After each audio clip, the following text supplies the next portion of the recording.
Hola, em dic Aina Bruc i avui us parlaré del treball de final de màster on hem estudiat la relació que tenen la vitamina D i l'esclerosi múltiple.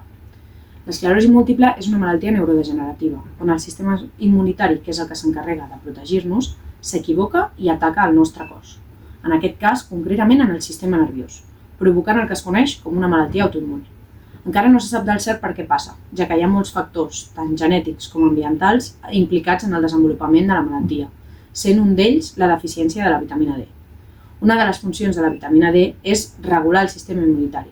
Sabem que quan en tenim poca, augmenta el risc de desenvolupar esclerosi múltiple, així com la gravetat amb la que es pateix la malaltia. Però, per quins mecanismes actua? Això és el que intentem resoldre. Per fer-ho, hem estudiat la regulació epigenètica de pacients amb esclerosi múltiple, alguns amb vitamina D baixa i d'altres amb vitamina D alta, per poder comparar-los.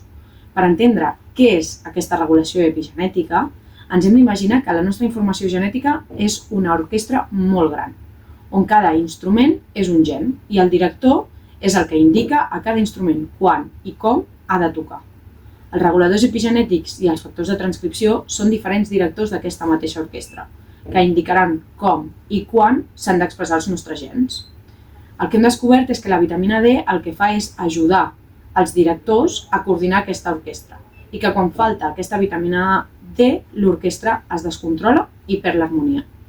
Alguns dels instruments que haurien de sonar deixen de fer-ho. Per tant, la manca de vitamina D el que provoca és que el sistema immunitari estigui menys regulat, podem provocar que ataqui el nostre cos i sense saber controlar aquesta reacció. Aquest estudi ens ajuda a entendre com la vitamina D regula el sistema immunitari a través de la epigenètica, podent entendre millor els mecanismes de l'esclerosi múltiple i ens obre les portes a poder trobar noves dianes terapèutiques.